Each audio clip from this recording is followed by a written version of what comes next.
Hey guys, welcome to my channel. And as I already told you, today I'm in Canada and I'm meeting the fellow Canadian detectorists here with lots of experience. Guys, could you please just introduce yourself, who you are, where you're from, and how long do you do metal detecting? Nice, thanks. My name is Willie. I'm Eric. We are part of a group of guys called the Digging Dudes. Digging dudes. Yeah, the Digging Dudes. There's four of us now in total. And we've been doing this together for 3 years now. Yeah, or 2 years. A little over 3 years. This is our third official season recording stuff, but a little over 3 years. And we started off as three guys. We're four now as of this last season. Yeah, That's we our have max. another dude, our old friend. He decided to join us and start the hobby. He got the bug, you know. He got the itch. He watched us dig a couple treasures, and he was like, "Oh, what are you doing? Can I come? Can I come see what you're doing?" And then in one day you just become hooked, you know? That's it, man. You know, you find something, and it doesn't matter a lot of times what you're finding. It's just you're finding something. And then it catches you. Then it catches you. Yeah. But yeah, so I mean, we're in Canada here. We do a lot of our digging on Ontario and Quebec, the two provinces, because of where we are. So we are right now in Ontario? Right now we're in Ontario. Okay. So Sorry, just I'm not that good at Canada. But we drove all the way from Yeah, it's Quebec. there. Oh, really? Yeah, I mean it's really not that far, really. But there's an Ottawa River that separates and goes all the way along, and it separates the two provinces. So we're just on the other side, and the history along that river dates back. Samuel Champlain came over here in the 1600s. So you should have some really old stuff over here, right? Yeah, like For colonial the relics, American, yeah. coins. Yeah, the 1600s. I mean, it's not like where you are, where we can go back thousands Well, of but years. still 1600s for us, it's also, you know, quite an awesome time. Yeah, To find the good targets, you know, coins and all of this stuff. exactly. So, and that's when it started. But a lot of the stuff that was settled in this area was settled in the late 17s. So we have a lot of 1790 to 1830 homesteads where we focused our first couple of years on. We did a lot of research on the area, figured out where people were coming in and where they were going, where they settled, and then that's where we just decided to start. And we said, hey, let's figure out where they've been, where these old homes are, let's look them up and try to do as much as we can up and down the river, and there's a lot. Excuse me. Good beer. Yeah. Good beer. Cheers. So yeah, I mean, Back in 1600s, there was a lot of trade here between the first settlers and the native, indigenous people. So they came by the river to trade like the tobacco, the food, and the other stuff with the settlers. furs. And they usually sail all the way from Montreal to the Ottawa by the canoe. Logging was the biggest thing in this area when it first started. There's just so much trees. There's nobody here, so they're like, "Well, that's all this wood. Let's sell this wood. Send it up and down the river." So they would send it. Some of it actually made it to France. That's how much. But so they would ship it all the way up to Quebec City, and then from Quebec City it would go over to other places. But there was a lot Over the ocean. over the ocean. So Crazy. yeah, it was the biggest export for the longest time because it was just such new land and territory, and there was so much of it. But yeah, we traded a lot with the Native Americans that were here. Yeah. There's a lot of history there specifically to that. But because of the value for heritage when it comes to Native American stuff,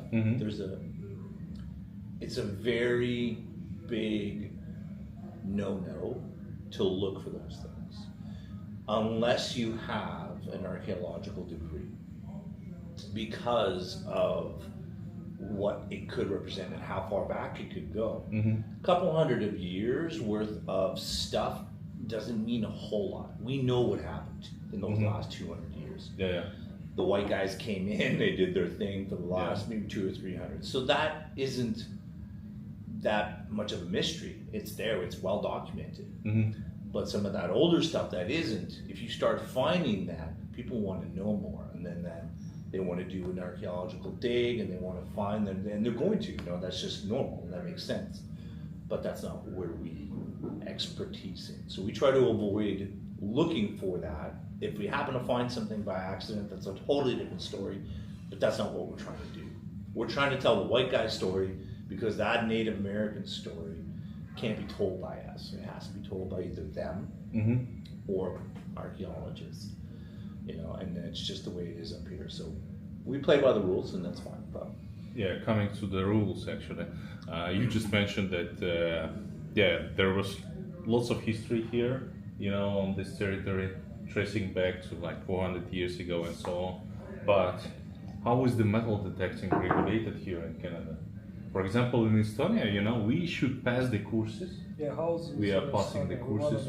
Yeah, I just will brief you, about that a little bit.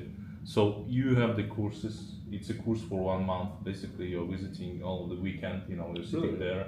Yeah. Is it like a requirement? You need to. It's a requirement. You have to go. Yeah, to that you have to go. Okay. You have to go. Then you're passing the exam, and if you got all of the scores, you're applying for the license. You're paying like 50 euro. Well, this course actually costs like roughly 300 euro as well. okay. In Canadian dollars, that will be like $400, I think. Okay, so they give you kind of license. Yeah, they issue you the license. Then you apply for the permission. They're shipping you this plastic card, like a national ID, like you have as well. Okay. But this card, Specific to that. yeah, that's specific for metal detecting, meaning that if you're going to hunt outside, somewhere, you should get the permission from the landowner, of course, the first thing. And the second thing is you should act according to all of the Estonian rules. Right. And that's pretty simple. You should notify our archaeologists that, hey guys, on this day, from this time till that time, I will be out on that field. So you have to tell them where you're going to be at all times. Yeah, and then you're sending the report to them. And do you have to report everything? Yeah, like you just make one common picture, because sometimes you can find some iron staff, what you don't know, what is it, but archaeologists will say that, hey, listen, that's something from the Roman time that will change our history, ever. But how is it going in Canada here? You said that you can't go to... Pretty the similar process. If you find the stuff which is considered like archaeological find over like certain years, and you have to report it to the government to fill up the form and indicate the place where you find it, all the details, But that again is very specific to just the Native American stuff. Exactly. Okay. We don't have to take an exam. So it's not for There's no some, permit. I don't know, Spanish coins, golden... Anything you see in this stars chest or- right here isn't something of interest of them, right? right to normal. But here's the thing. How do I say it? Because each province has their own different laws and regulations. So the Canada is like a confederation right now? So we have 12 provinces, including the northern one, stuff Nunavut now. So there's the federal laws, and then there's the provincial laws. And it's hard because there are some laws in Ontario that say you can't dig anything, period, at all, if you're looking for artifacts. Your intent is to look for artifacts. Problem is an artifact is deemed as anything man-made. Yeah. You find a piece of garbage, you found an artifact. You can't do that. Yeah, it's an old beer can. It's an an artifact. artifact, right? Because it tells a story. It still says, hey, that's an 1980 beer can. There was somebody here from Yeah, 1980. or cola can from 70s, right? Exactly. Great. But so the system that you have makes sense because you're reporting everything. What do they keep? Do they take anything? Do they keep it all? Like what happens with your law? Like what would happen if you found stuff? Well, it will depend, from the interest of the archaeologists. For example, if I found something really good what makes interest to them, they will keep that, and according to the law, they will ask me, do you want to give it to us like voluntarily, or you want to get some kind of the reward? Who says voluntarily? Yeah, there are some, Really? people who are just all about the history, and then, well, it's their choice, It's good when you have the choice. I It's guess. bad when you don't have the choice. Yeah. It's always bad. So basically, they will issue some kind amount of the money. The largest reward what was got in our history ever was like 120,000 euro. Wow. Or one cash, of the medieval coins, jeez. Swedish silver coins or Viking era. I don't remember what was it. It was the story about the guy, who was digging in his garden. He was digging, as he said, a place for the new pipes. Let it be. But he got this treasure. He reported this treasure, and they paid him 120,000 euro. Quite a good amount for. It was like 2012. Wow. So like 12 years ago. So it's probably 10% of the. Oh no, they are not calculating it according to the percentages. No. They calculated 100% of the cultural value, cultural heritage value, not the value of the metal. So, for example, one guy just found, the treasure of. It was some kind of the jewelry from the Viking periods, with the women, all that stuff. On the black market, it costed maybe like 500, 700 euros, but he got 2,000 euro for that. So it was over the value of the black market, Right. but it was because it has the high cultural value. value. That was marked. See, for that's at what point do you decide what's cultural? Like, how far back do you go? Because if we're only going back 200 or 300 years, Yeah. I mean, there's some cultural value, but really the Native American stuff for us is really where a lot of the land comes from. All of a sudden, white people just showed up 300 years ago, Yeah. like, hey, we're here. Like, how much of that history is as important as what's below? I think it's all important, which Yeah. is why we do what we do. We can't do the other part a lot of times because of some of those laws in Ontario. Quebec's a little different. So what we try to do is focus on Family history. family homes because then we're lost recovery experts. As opposed to looking for artifacts specifically, we're helping families recover lost items. If I know that family's been there since 1850, Yeah. then I know whatever I find, Yeah, definitely. they know where it's part of their family, they can hold on to it for us, and that's what we do. So those are the ones that we try to do the most because, man, seeing some of the, it's just like that World War I medal. Finding a World War I medal that belongs to somebody in a family, they're going to cherish it, they'll take care of it. Yeah. Otherwise, it's up to us to preserve it. And, I got a case, I've got documentation. I can preserve to a certain extent, but I would rather have a nice piece that I know it belonged to, return to the family. Like that spoon that I showed you, I tracked down the family, and they're all dead. But how common is it for Canada? For example, you said that you mentioned that there are some families, who are living on the same territories like their ancestors back from like 1850, right?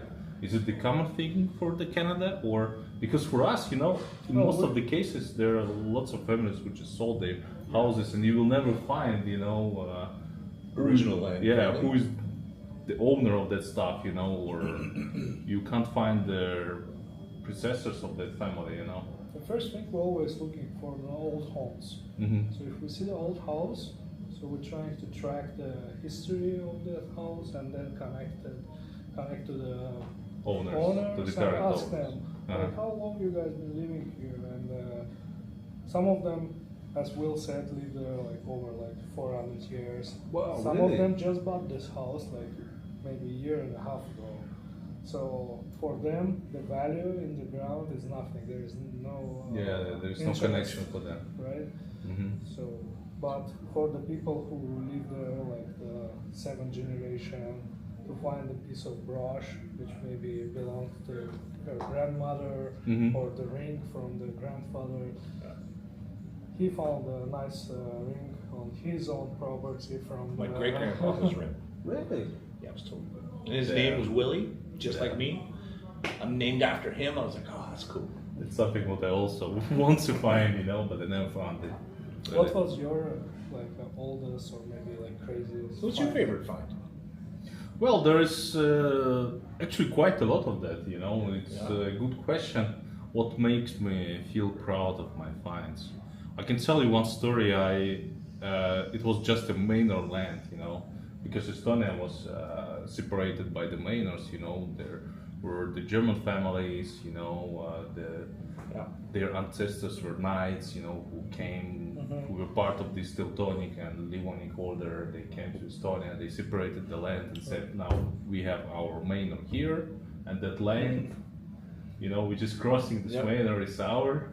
So they made this kind of the borders. And on one field, it was like 1.5 kilometers from the manor, I found it was the personal sign of the knight family, you know. The crest. Yeah, which when he was sending some kind of the messages, you know, he should seal this letter, you know, with his personal mark. Signature. With signature, yes. Was it copper or brass? It was the bronze, yes. Bronze? Okay. Yes, the bronze piece, you know, and then I just took, you know, some small thing and marked and sealed that just to see what's located there. So I tried to find the family. I found that it was one of the richest knight family. Oh, really? Yeah, in the Baltic and in Germany as well. It was like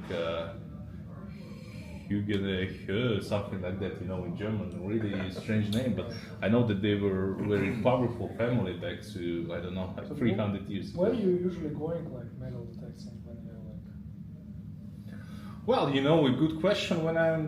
It depends on what type of what type of hunting I'm doing. Am I searching military, or I'm just searching, you know, for general stuff like coins or some personal belongings? For the military, of course, we are working with the maps, with archives, checking all of the data, you know. Now I got one book, a really interesting book, where I can find a lot of data from the German archives, you know, because it's still quite a lot of information that you should to analyze. Then you are analyzing that, you mark everything on a map, and you understand that, hey, in that place actually it's like 500 meters to 500 meters were some kind of the basements, you know, military bases. Something like that. You're more into the military.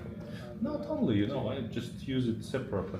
But the first metal detecting what I was doing, like back to 97 and more, it was for military, of course. And then, of course, we switched to the coins and the relics. Well, the coins, it's also pretty simple. If you have the old house, and then meaning that you will have. If you do the research, that's it, and you know where things are. Like that's it. So we'll do the research first, find the old homes, and then if we're lucky, we'll find one that still has a family that's been there for a long time. So that's kind of how we work. We work the other way. We just look at where they've been, find out where the old homes are, door knock, write a letter, drop it off, whatever it takes. Yeah. Find them on Facebook, track them down, ask for permission. So that's the one thing that's very similar to you. We always ask for permission wherever we go, unless it's a public park, like or the soccer fields where I found that spoon. You don't need to ask for permission for that. So you don't need to ask the administration of the town council or city council. The most important thing is not to leave a mess. Okay. If you're not clean plugs, you know. So just cover the holes, you know, take nice expressions here. Okay. Don't leave a mess and don't be a jerk and then you ruin it for other people. Like I said, some of the laws have gray areas, but the most important thing is having good ethics. Yeah. Regardless of what the law is, always make sure you talk to your landowners. Yeah. You don't, show up uninvited. Make sure you leave no mess. It's just important to be just respectful to the earth, and then the earth is respectful back to us. Interesting, because for us, even if you're detecting on the public land, you still need to get the permission. Yeah. Yeah. Or if you're detecting government forest, for example. Right.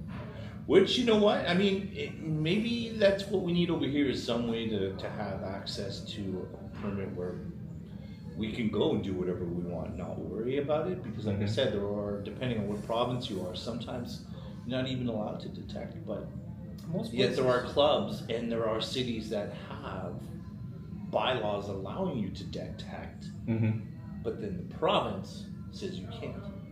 So they go against each other. So which one is it? Do you know what I mean? Like, it's very confusing. There's not a lot of stuff that's specific enough. So if there was more of a system like that, or like they have in the UK, anything along those lines, it would be better. I think it needs to change. I don't know how to make it change. And 90% of land here is private. So let's say, like, if you want to hunt like for some old coins, well, if you go to the park, your chances are zero, right? So you will only find like maybe the rings or the jewelry and stuff. But if you want to hunt for the old stuff, you gotta go like to the private land, ask people, talk with them, and get the permission from them. Because then you get a lot more information usually too about the history of the property too. You know a lot more than just going to a park, the beach. You can, like, we have friends that do very good. They're always going to the beach. They find rings and jewelry all the time. All this stuff. All the time. And that's fine. I mean, it's good. Gold is worth money. Silver is worth money. It'll add up. But there's not a whole lot of history value in that to me. So I prefer to go out, find the old homes, find something with a little bit of a story to it. That says, hey, this happened, this person was here because of whatever. And what about the places where it is restricted to search? I can bring you one example. For example, in Estonia, we have a special map, with different, information on that. And you can select the places where it will be shown, with the borders where you can't go with metal detector. And you can't search there at all because that will be the felony in this case. So why are those places blocked off? Because it's some kind of the archaeological site, for example. So it's what they heritage. know, that it's a cultural heritage. For example, an old cemetery, which is like 1,000 years old, for example, or some old settlements where people lived like 3,000 years ago. So that's Stuff like good. that. At least they know where they are. I mean, here there's a lot of places like that too. I mean, the moment you know that it's an archaeological site, you'll never. Is it marked like here in Canada? Yeah. That is an archaeological? All the sites, like it's a national historical sites, you can see it on the Google. It'll be called a National Historic Site. It won't say anything about archaeology. Okay. It'll say it's a National Historic Site. But there are some homes that are also part of the National Historic Site that are private, and that's different. Like, they consider like heritage houses. And, if you get permission from a heritage house, it's a different story. So you can hunt on land, basically, but this house is the heritage. Exactly. Site. As long as you get permission because they own that land.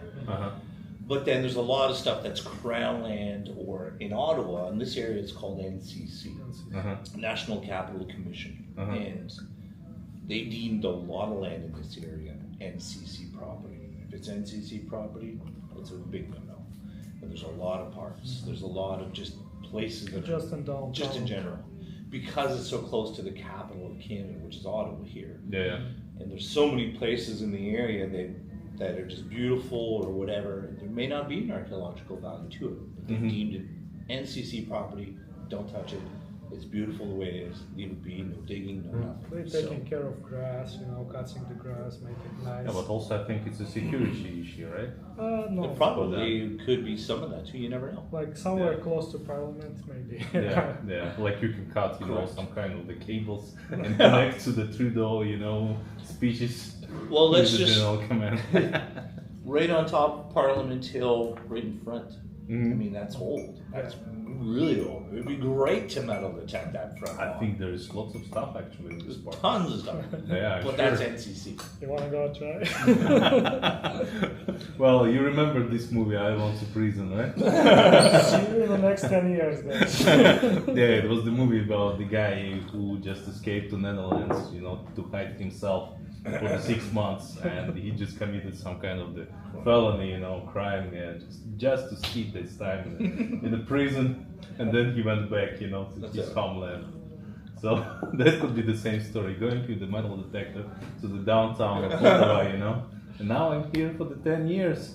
So what was your oldest coin? Well, Well, like coins. in UK I found some Roman coins actually. That could be. But in Estonia? But in Estonia, we have Roman coins in Estonia too. I haven't found anything. I remember that I found some German silver coin back from 970, something like that. So it's like more than 1,000. That's okay. And on fucking here, yeah, it's old. So I reported that, and our department, they were not interested in that coin, so I can keep it Okay. in my Okay, collection, well, and I have it, yeah, in my collection. Whatever.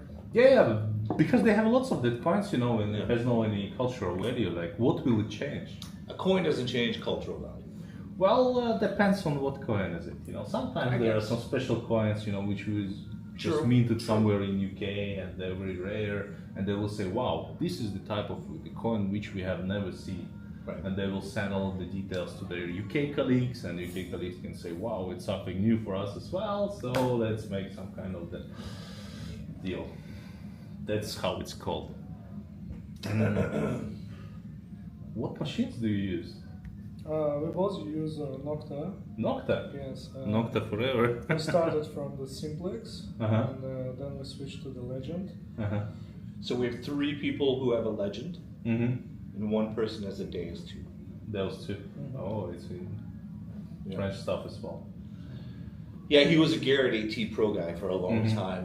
Didn't want to switch, loved his Garrett, and then it was time to switch to catch up with us. But yeah, it's a good machine, the Deus 2. If I didn't have my Legend, I would go to the Deus 2. Yeah, I like my Legend personally. Bang for buck, it's a good machine. Yeah. I still have the Simplex, but Well, I don't know what's the price of Legend here in Canada. It's about $1,000. So then, $1,000, but with the headphones, with everything. Pro Pack. Yeah. Uh-huh. Pro Pack. So with additional coil, there's a battery as well. You know, the detachable one. When And Nocta released the detector, I bought it like for about 1,500, but now prices are less. A lot less. Yeah, yeah. But in general, in Canada, like, what is the most popular metal detecting brand here? I know that you're probably talking to your colleagues, you know, on the forums, All the time. social media, everywhere. We have Like- everything here.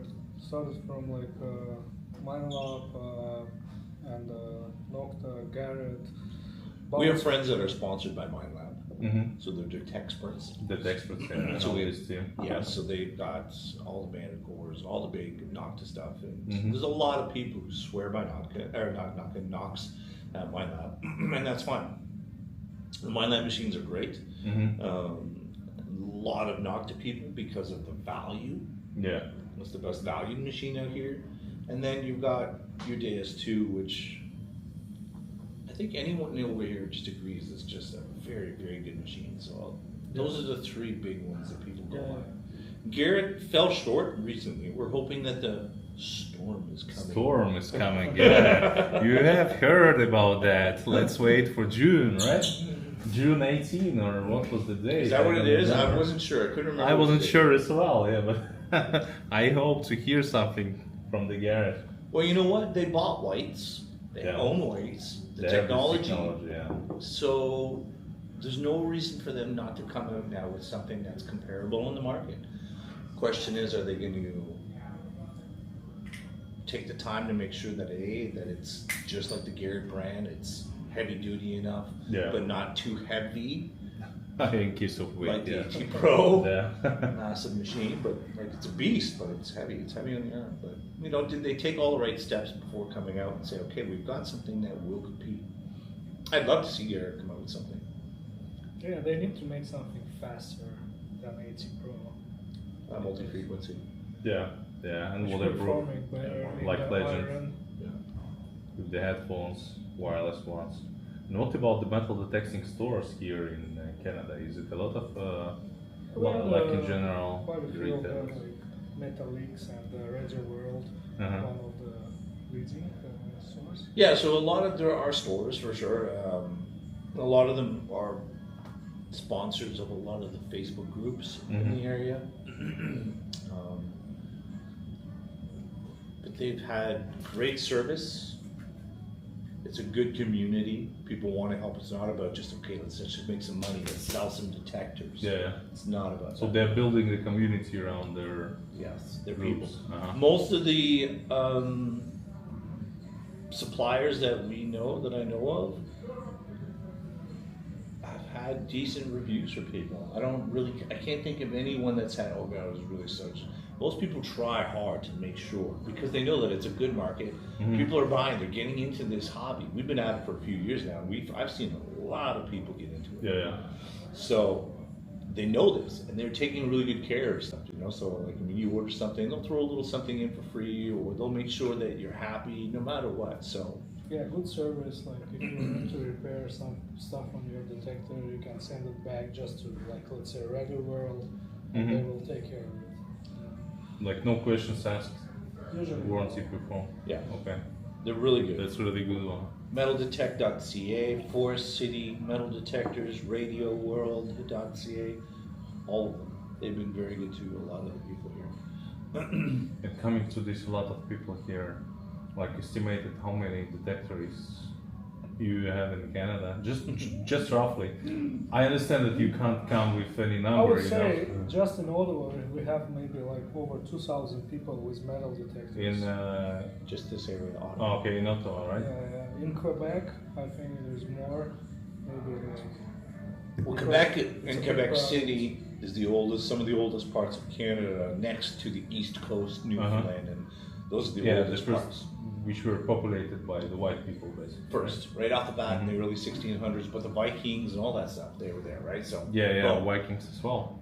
You know, so Quebec is old. There's a lot of people in Quebec that metal detect. Even all of Canada, man. Our group has, Yeah, maybe like 10,000 people. just for the group, I've seen the Metal Detecting Ontario group have 8,000 Yeah. members. There's a lot of people. 18,000 people. 8,000 just for 8,000. one province, in Okay. one group, Wow. Facebook group. Wow. And we have a lot of other Facebook groups. So. Yeah. And you know, with some people, they don't use social media, so we can't count them. And There's a lot, man. yeah. It's getting bigger and bigger. And I like to think that we have a part in handling this, because we put out our videos. We created a new channel this year because we had issues with our previous one. And I'm not going to talk about it. But the point is I created a new channel, uploaded all the other information to there. But we've had a lot of people get into the hobby because we're so out there. We've won an award for the work we do. We've been in the paper for returning the World War I medals. Like we actively put a good spin and spotlight on the hobby. We want people to get involved, right? It's not about, okay, I don't want anybody to go out there and detect and take our stuff. No, man, get out there, get your coil over it, man. Save some history. If we don't do it, it's just gonna sit there, right? Yeah, definitely. Or it will be, lost forever. Exactly. Maybe during some construction or whatever. For sure, if there's construction, we're gonna lose it forever. Yeah. So You're promoting an active metal detecting, involving the people in Canada for this hobby, Because we also have this problem. There is lots of detectorists who they're hiding themselves, like, hey, I found this place and I will detect there, and everything what I will find there, even if you can trace the owner, of that stuff, they will just put it into their collection and say, wow, I have this old item That does nothing. and now I'm happy, I will be alone there securing that stuff and not talking to the society, about that. For us, reputation is important. How we deal with people. We usually give all the stuff back to the homeowners. So like, we're really not here to collect. We collect if we know that the people that we go see don't care about the stuff. I don't want it to go to somebody who's not going to care about it. Yeah. We don't want to be collectors. We want to be the people who save the history from being lost. We'll record it, we'll document it, we'll preserve it if we have to. Ideally, again, if we can find a family or somebody who we know is going to be very cautious about how they protect the stuff, we'd rather see it. I mean, that's ideally that's what you'd like to have happen, because we don't have the system that you do, where somebody, okay, what do we got? take a look. Let's see all the cool stuff. Oh, that's cool. Yeah, we need that, and that. Yeah. Please bring it to us. Yeah. 30 days for that. Right? Which I think is a very cool system that you have because it allows the tracking of stuff properly. Where a lot of it is on us now, which is fine. We do it, but that's why we put the videos out. That's why we make sure we do that, so that there is a record. Hoarding stuff just for me, what's that gonna do? And you have to subscribe, guys, to their channel. Check us You out, should Digging do. Dudes. Yeah, check it in the description. All of the links are over there. So if you can just show me some stuff, in your collection, that will be an interesting. Let's point it to this side. And what do we have here? Let's pull out some of these. These are the large cents. These are pennies. It's quite a lot of stuff over here. So beer is not interesting here, I think. No, beer's not interesting. This is just me. This is not Eric or my other guys. This is my personal collection. So it's your finds, right? These are just my finds. Cool. So these are all pennies. The oldest one dates back to 1859. So it's all Canada ones, right? These are all Canadian pennies. Mm-hmm. So 1920, they started Wow, making little pennies. 1917, even more. And that one's probably in 1850 something. Wow, 1859. Yeah. Really? Wow, it's quite an old stuff, for, this part of the world. It is. This is a silver 50-cent piece, Wow. 1910. Also beautiful. Oh, yeah, really. that thing just rang up. Yeah, Bang, that was loud. yeah. We've got, this is a Condor token from 1791. Wow, 1791? Yeah. Is it the Spanish or no? It's a local. It's British. Uh-huh. Yeah. Yeah, because I'm not that familiar, with the British coins. But was this hole done? That was already there. I Uh-huh. would never put a hole in them, but a lot of people Yeah. used to put holes in their coins to prevent them from falling out because they put a string around it, and that's how they had. Because the pockets sucked back then. Really, because we find quite a lot of coins with the holes, and it was just a part of the decoration years ago. So you can see that 1791 nicely there. Yeah, It's got really good detail on that. yeah. Wow. It's like it was minted, I don't know. Yesterday, yeah. This is a sweetheart pin I found in the river. The water levels were low, Uh-huh. and we hunted it after the waters dropped because they built a dam, Uh-huh. flooded the village. And this is a sweetheart pin. That's the original 1800 Ottawa crest for this area. Wow. So it's like 200 old relic, right? Almost, or even more. About 150. I think. 150. Okay. We got lighters, lipstick tubes, sash. These silver coins. There's tons of those actually. Where are those? These are just silver coins. Just a couple. I have a book that I didn't bring, or just silver. Period. Sterling silver. Melted But it's all like down. from the watch, Pocket right? watch. Yeah. We've got rings, jewelry. Wow. Like this big guy. Ah. But it's gonna be old, actually. Following this shape, Yeah, you would think so. It's not the modern one. It's not. And then these are just old buttons. We got some military buttons. This is a military button. But you find it also on these old farms and houses, or is it like you detect on military bases as well? In old ones, I don't know. Well, How common is it It's for the Canada?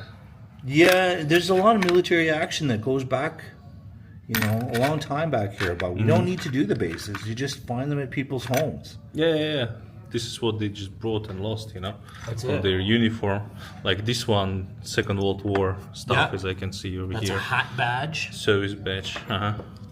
It's from the pipe, right? That's a Smoking bonus pipe. find. It was in the hole. Turkish. Wow. These are the proto bells, which Yeah. I don't know. And That's this the silver sash spoon. buckle. What This do you is just a show? knee buckle that would have been on the stockings of a knee. Yeah, but Really it's an old one, really. Correct. Yeah. 1700. I think it's like really 17th century. Correct. Looks. And that one is old as well, I think, right? Yeah, that's late 1800s, early 1800s maybe. and then had another piece that went in, and just it was a buckle. Yeah, because it's a belt buckle or something similar to that. But this here, for sure, one of the coolest pieces, 1912. Yeah, tell us more about that. So this 1912 spoon we found in a soccer field, believe it or not. Soccer field. Correct. Where? This- In Ontario or Quebec. Quebec? So just Quebec. on the other side of the river. Uh-huh. So this was an award, a prize given to one of the captains for marksmanship, 500 yards. He won the award for the best marksmanship, and this was his reward. He ended up going on to the World War and being a captain, very decorated. And unfortunately, his 2 children didn't have kids. So Oh. when I tried to track down if there was Yeah. any family left, there's no family ties yet, so I couldn't return it to them. But we tried and we looked. But yeah, That's a pure great silver. history, yeah. It's Pure a great silver. story. That's really sadly he had no kids, afterwards. And Well, I might grandkids still as well. donate this one to the museum because it's such a cool. Well, yeah, piece. it's a very interesting piece of history. Definitely, that should be in a museum, I think. Candelabras. Yeah. Is it Victorian era? Ah, okay. Yeah. And the dog tags. Wow, interesting. We call the dog tags, the personal identification tokens, for the soldiers and. Oh, that's right. all There's that dog stuff. tags. Those kind of dog tags. But is it the real dog tags? I mean, Yeah, that they go back belongs for dogs. They to go dogs? down 1919, Wow. I think is my oldest one. Wow. This is a token. It's aluminum. It's so hard to see here, but originally in the 1910, this was to get $10 off the cost of a house. You would buy a house and you would give this, and they'd give you $10 off.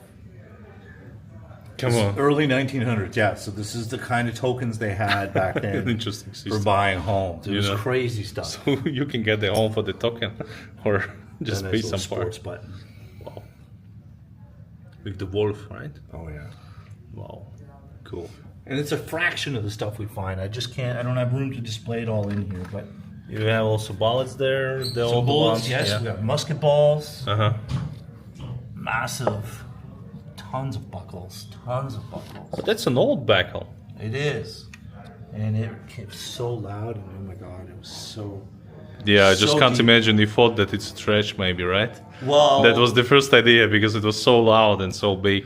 But and it was a foot down, so I was like, oh my god, it's got to be something good. If it's at least a foot down, because trash doesn't sit a foot down usually. yeah. But yeah, Wow, great. Some Seaman buttons here, as I can see. yep. We got some Navy stuff. Yeah. That's another military button from the late 1800s too. Wow, 1800s as well. Cool. Do you also detect on the battlefields here? I know that you had some battles in Canada too, or it is not a part of your.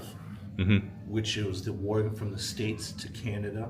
So U.S. invaded Canada? They tried. Didn't work out so good for it. So that did not work out, but we had the British backing us, which is why we have the British Queen and so forth. Yeah. So that didn't work out. But yes, there are a lot of battles. So some of those buttons could be from back then. And there's quite a lot of history from those battles, but a lot of those sites are protected, of course, right? So you can't just go to any site and show up. Yeah. If you happen to find one along the river, the St. Lawrence River, you can find some really cool stuff because a lot of stuff happens. Let's see if I can pull this one out here. This is an arceau. This is one of the first pieces of money Canada had. Oh, really? Yeah. It's the first Canadian money? First kind of Canadian money we had. It says arceau there. Let me put this up to it. Yeah. Upside down. So it's a French arceau from 1838. Une sou. Yep. Wow. And on this side it was some flower bouquet. Uh-huh. Yeah, it's written Canada there. So Lower Canada and Upper Canada. Those were the two parts of Canada before it became a country in 1867. So it wasn't just the Canada, like right now it was the several provinces. Uh-huh. But there was Lower Canada and Upper Canada, which was a lot of Lower Canada was Ontario. It was Quebec, sorry, and Upper Canada was Ontario. And then the rest of the provinces came in together to form Canada in 1867. So before that, they didn't have country money; they had province money. So So each a lot of province tokens. just minted their own tokens, right? And coins. Wow. Correct. So You this should would have been quite a connected. lot of variations of the coins in that case, you know? So many. Which is cool, and that's what we look for. We try to save that history. That's ours. That's our Wicca history. So it's it's kept us good. There's a lot of it out there. So What is your like favorite find in this? well, Let's call it it's- storage, you know? I think Just- that my favorite one is the one that the video I'm just finished editing now. That won't be out till I think July. Mm-hmm. But it's where I found the World War One medal, and I returned it to the family. So I don't have it. Yeah, yeah, it Because I was the returned story from the newspaper article. last yeah. November, or Correct. what was it? Yeah, you just sent it to me before our meeting. I remember. And it was right read the story. before Remembrance Day, November 11th. Mm-hmm. You know, that's an important day, Yeah. right? So that's to remember the war and stuff. So it was Yeah. cool. So we found it just before that, and I knew it was the owners because the name of each shoulder was written on the edge. Mm-hmm. And this is World War One, so that's crazy, man. The moment I read the name on the edge, I was like, "That's the same name as the owner." I was like, "Yes." You know for sure it's family, so it's perfect. Yeah. But that yeah. that for me, and then I've got a ring that I normally wear that was my great grandfather's. Eric didn't bring any of his stuff today, but No, I have all my stuff in the storage room. Yeah. we're not. But Well- yeah, we found a lot of good stuff. You gotta check it out. You gotta check out the videos, guys. Go and see Yeah. all the cool stuff we find. Yeah, just imagine such a lot of, interesting finds over here. Really. Yeah, these are just the best of the best. I have so many things that we're out there all the time, a couple of times a week. Yeah. Well, for us, like, for me, for European, finding that kind of stuff is something unusual. We usually just holding, our things not in that beautiful sheds what you're using, storages. We just throw it into the basket and we forget about it. Right. If it's not some kind of the valuable thing or something with the history, on top of that, like you said, you found the medal. We are finding medals as well. Then we are tracing the owners and trying to give it back to the families. It's a good feeling when you can do yeah, that. yeah, and when you're doing that as well, especially when there's family, they are also, taking care of this find. There are some families who are just, you can just sell it and send us the money, Yeah. We had these stories too. I bet. Yeah, it's really bad stories, but there is nothing to do with that. We can't blame people. What's your future plans? Well, Metal detecting. where are we at right now? What is this? May. So we're at the beginning of our summer season. It's raining now here in Ottawa, and it was like the government issued some kind of a tornado warning today. Or what It was can it happen. about? But we're definitely not going to go hunting in the rain. He's got a sore finger, but Oh, field season just finished. So normally the spring we're in the farm fields because nothing's planted yet. yeah. Everything just got planted. So now we have to get out of the fields. And now we're going to old homesteads. Or forest. Well, the forest if we can, but old homesteads, if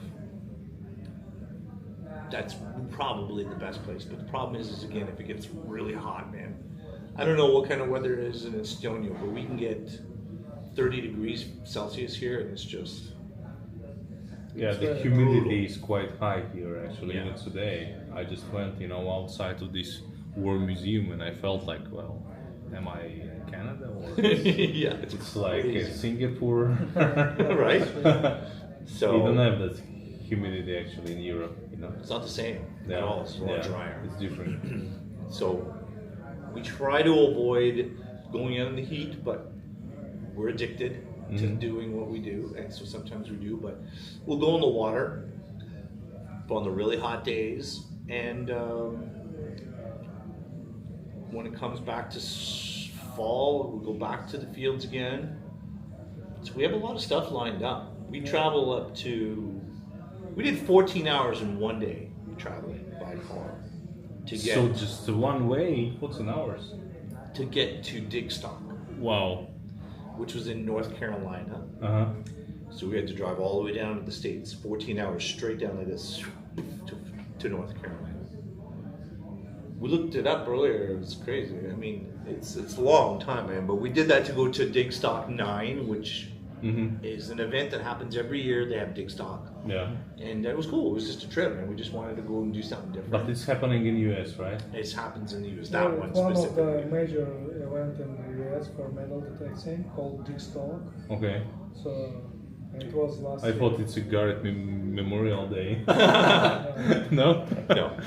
But they have, all the big suppliers go there. They got their tents. This was number 9.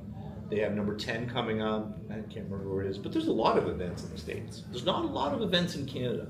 Yeah, but what about the events in Canada? Well, I don't. Well, we had events like last year. I went to Toronto, Mm-hmm. and we had maybe over 200 people came all over the country. But that's Toronto. So you would have to travel at least 6 hours just to get there. 5.5 hours. Well, yeah. Mm-hmm. So we don't have as many as down in the States.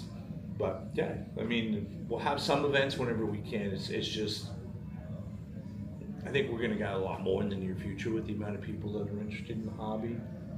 Yeah, but there is no like in one general, exhibition or some kind of the hunting or whatever event would it be called, Like in UK they have the detectival, In Yeah, US, yeah. That's Digstock. called Digstock. But in Canada there is no like any one major. It's all like a small events happening. And I think it's because each province has their own rules and regulations, and it's a little bit different. And I think that's the biggest reason why. It's hard to organize such an event because you need to make Be insured. liability insurance and all that stuff. Like deal with the people. okay. If you want to rent a farm to Yeah, bring the people there, so you have to there's more paperwork. And A little bit more. We're actually trying to set something up. The digging dudes ourselves for this area. Again, it's just not an easy thing because you don't want to just set up an event anywhere. You want to make sure that people come and find stuff. Yeah. So how do you make sure people find stuff? Just burning the tokens. Yeah, The well, price you can tokens, you it's- can definitely do the seeded hunts, which is Yeah. fine. Yeah. But we want some of the natural stuff too, so that's why we're trying to plan something, but it won't be I think till next year. But we have a couple things in mind. So again, there's just no specific event that happens all the time. There's not enough people in Canada, even though there's a lot of people interested in the hobby. It's not like Europe. It's not like the States. I mean, we're 33 million people for the whole country, which is U.S. is still 300 and something million. Oh yeah. for You Just know. imagine coming to the major event in the US. I think it's just Crazy. hundreds of people are hunting there, and you have no space to detect at all. It's crazy. It's hard, but we did good. We found some stuff when we went down to the States. Somebody found a gold coin, Wow. $2.50 coin. It wasn't part of our team, but somebody else did. Uh-huh. There was a lot of stuff. It was worth it. Driving 14 hours. We'll drive about 2 hours to get somewhere for the day. That's kind of like our norm. Well, that's quite a lot actually, especially for Estonia. Our people would say that, hey, if you're driving longer than 30 minutes, then it's already too long. Really? I want to detect. I don't want to drive. Yeah. That's what they say, and most of them they're just going to the backyard, and hunting there. And then, I mean, there is a lot of history that's close by. Don't get me wrong. But we're now actively searching for some of those places that have more history so that we can try to expand ourselves. And if we have to drive a little bit, we drive a little bit. Part of the road trip. Yeah. Cool. Interesting, guys. Yeah. Really, for me, it's it's my first time when I'm in Canada, That's right. and it's my first time when I'm meeting the Canadian detectorists That's all, you know. It's like talking to the aliens for us, really. With one common passion, right? Yeah. You guys always can join our adventures. Just go to our channel, Digging Dudes, see what we can find, you know. Yeah. They are finding quite a lot of interesting stuff, as you have seen in this beautiful storage. You know what? Too bad you They didn't just bring broke. your metal detector this time, but maybe next time when you come and Yeah, absolutely. I mean, you can join us. And, if the weather wasn't so bad, I'm sure we could still find a place to have extra detectors, so it would have been fine. But Yeah. And I would be happy, you know, to detect in Canada too. Just to mark the list, you know, my country's list where I have been detecting. Even more if this detecting was like 1 hour long only, that's still enough already, you know. Yeah, to get this metal detecting pain out of your soul, you know. Yeah. And being happy Scratch with the itch. it. Yeah. But what about the Viking settlements? Now, as we know, the Vikings, you know, they've been to Canada, to the northern territory somewhere.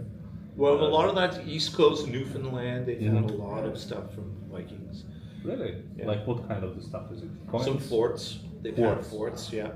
Wow. I don't know if they found Viking coins, but there's definitely Viking No. stuff. some artifacts from Lots of artifacts.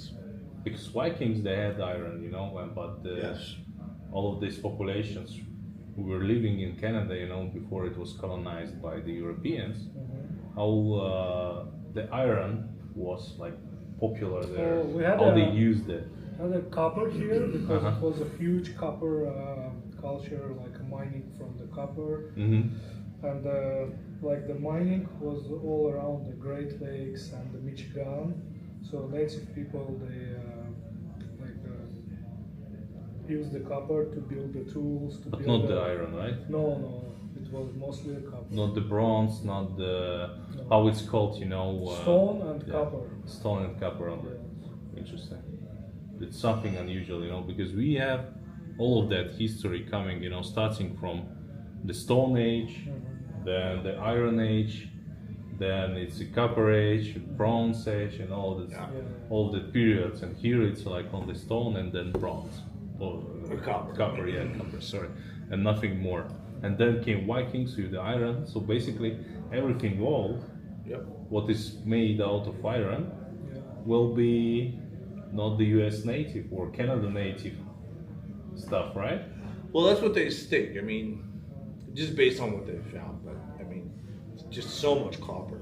I mean, the Vikings were here, they came, but they didn't they didn't settle and live here. They were nomads. They were constantly moving off of here, so there isn't enough of it. But the Native Americans have been here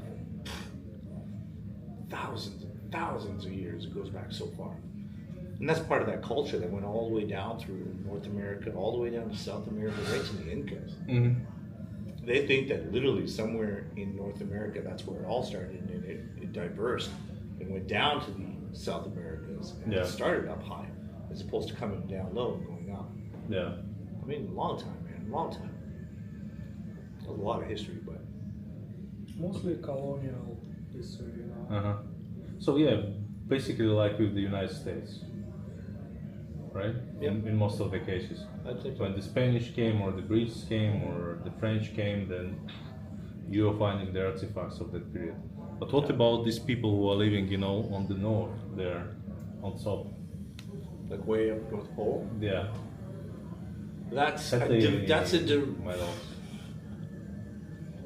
like another part of the Native Americans. Uh-huh. They're not Native Americans. They're, you know, It's still native. it's still native. It's just not Native American. It's just a different version of it. They have their own tribes. Mm-hmm. They've been living there for thousands of years as well, living off the land, right?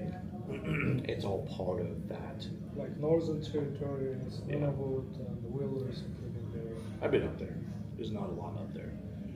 It's some places have no trees. It's just barren. But these guys managed to live and survive and thrive. It's crazy. Yeah, but how do they survive there without the iron? Like they had no iron Well, I thousands believe years they ago. used like a stone, like okay. arrowheads or Uh-huh. spare heads. Bone. Yeah. They use a lot of bone. Made out of the bones mainly. Yeah. When I was up there, a lot of the stuff that I saw, the tools, Mhm. a lot of it was bone. Even right now.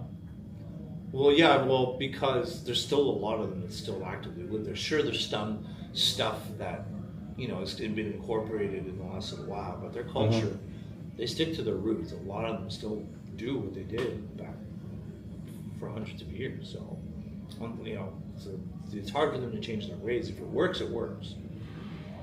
Because I thought that, yeah, you have the Canada, you have the different territories, you have the different climate zones, and so on. And so the iron should be like all around there, because in Canada you also can have some iron, mines or anything like that, or the There's natural still iron ore. Yeah. Because our people who lived 2,000, 3,000 years ago, they used, we have no iron in Estonia, but it was one, asteroid just hit the land actually, coming from the space. Yeah, It was- sure. yeah, so they used the iron, from that object there to build the tools, and they were selling the iron all across the Europe like 4,000 years ago, if I'm not mistaken. No, I'm talking about like even I found a small arrowhead like a few weeks ago, Mm-hmm. and I asked for the references, and the gentleman who led the group about this, he said it's like 12,000 years old. 12,000. 12,000 years old, copper arrowhead.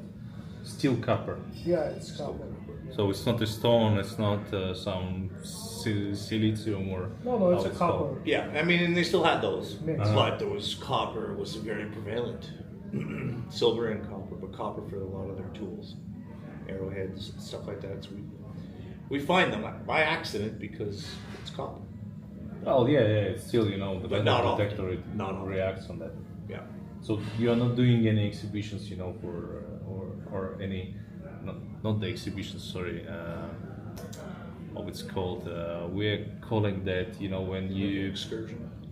put the group together and then you're going, somewhere for some days just to hunt or Excursion. search. Yeah, excursion maybe, or I mean, we'll do that, but not for that stuff.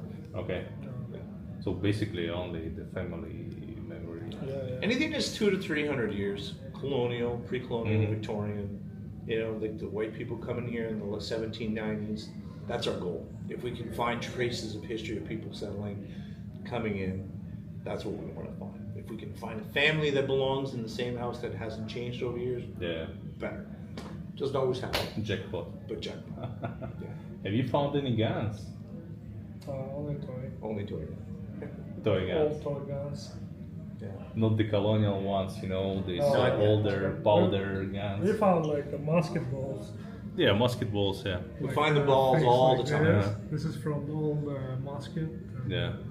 But It's those quite guns, huge, yeah. Yeah, As well. some of them are big.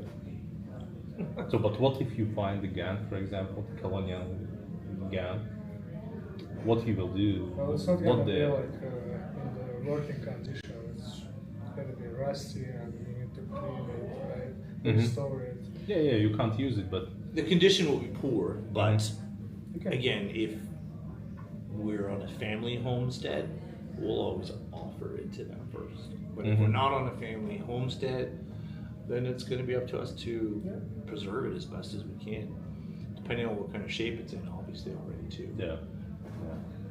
If there's anything that we can donate to a museum, sometimes we'll do that too. If we know somebody's going to take care of the stuff, You know, that's what matters. most of the guns and muskets they were made from the wood and steel. Yeah, but you still have these steel parts, Yeah. You can make the wooden parts by yourself just to have this beautiful decoration, you can do that too. deco.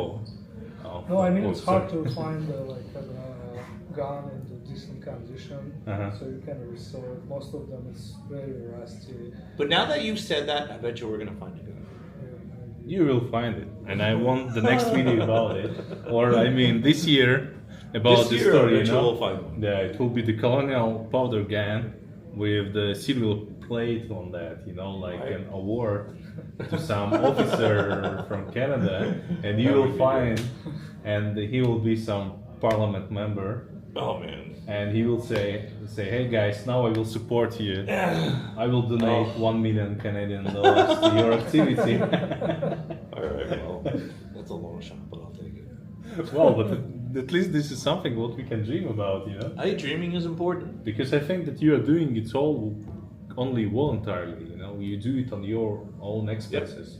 Yep. You know, all of that expenses, the detectors, clothes, food, Time, you know, gas. time, gas, car, you need to repair that, pay for insurance and It's do kind this. of like fishing, you know. You're going to fishing, you're buying worms, you're buying like a gear, the lures and stuff. So you're having fun. So you during- buy worms here in Canada? yeah, Really? we do. Yeah. We still digging the worms. We can do that too, but it's a lot easier to go buy them. Yeah, it's a lot easier Yeah. today. Big So lots of families. expenses. And what's your family thinking about that? What they're thinking about your hobby? Is it like any blockers that your wife will say, "Hey, where are you going right now? No. You're going again digging your sheep." I'm single, so I have no one to judge me. Or Okay, girls, he's single, so. Yeah, he's recently single, and that's fine. Mm-hmm. I don't think. I mean, his wife wasn't too bad with regards to digging at the time. She was all right, but mine is just getting into detecting now. So Really? yeah. So you want to introduce her to the metal detecting? I did. She's found a couple really cool old Wow. coins already. I just need her to find jewelry Uh-huh. to really be hooked. Oh yeah, just to get her. Yeah. Yeah, right now it's dangling in front of her, and she likes what she sees, but I haven't hooked her yet. So soon, because I mean, I think it's important. I spend a lot of time out there. Yeah. You know, It should be managed, you know, the family time. well, yeah, because you got to work, you got a Yeah. job, then you got to do your fun stuff and your family stuff. So there's a balance in between there. So it's important to do that. But yeah, I have a 12-year-old daughter. She'll come out sometimes on some of the hunts. I include her. Yeah. Wow. Jeff's daughter comes out too, and but now that my girlfriend's coming out too, it helps. Makes a big difference. You know, I mean, it's a good hobby. Keeps you out of trouble. Yeah, definitely, and it's actually a hobby that can unite the family as well. You know, if you have your kids, you know, doing the metal detecting, and if the wife is doing the metal detecting, if she's interested, then it's a happy family. You know. What more do you need? Yeah, a very effective family time, you know, not going to the restaurant, but going for the hunt. Yeah. Let's just change, you know, the spending priorities, you know, in the family to the right ones. Yeah, so we're pretty lucky that way. But And it's good to hear for you. And I think that, yeah, guys, subscribe to their channels. They have lots of stories, a lot of interesting stories, a lot of interesting finds, you know, what we just showed here right now. And basically, all I want is, I think that, what will be your last word for this video? Maybe something what you want to share to all of the people who will watch that. And that will be people as well, you know, who is not doing the metal detecting, I think. Like, what will be your motivational speech to the detectorists, you know? what do you want to tell them, Eric? Yeah, and to the new, you know. Well, it's never late to start metal detecting, guys. If you want to start, just do it. Find some treasures, do your research, you know, track the things you found, and you know, do it again. All right, I agree with that. That's cool. That's a good way to end on that. So yeah, get out there, metal detect, find and save some of your local history before it's gone forever. Yeah, you should save the history. That's our task, you know, task for our generation. I have found lots of stuff which just crapped, you know, in my hands when I took it out of the ground. So fragile. That's really so sad sometimes. Unfortunate, but do this stuff. And if you wanted to have some sign in your life, you know, that you should start it doing right now, just subscribe, wake up, stand up, and buy your metal detector. And you will be hooked like we are. Like all of us over here, right? It won't take long. You just gotta find one thing, and then you'll be like, okay, now I gotta find something else. Yeah, and that will be the great life adventure for your next, I don't know, 100 years, I hope. Yeah, it's a good hobby. Yeah. Pick it up, guys. Happy hunting. Yeah, happy hunting. Thank you for watching, guys. And see you on the field. Bye-bye.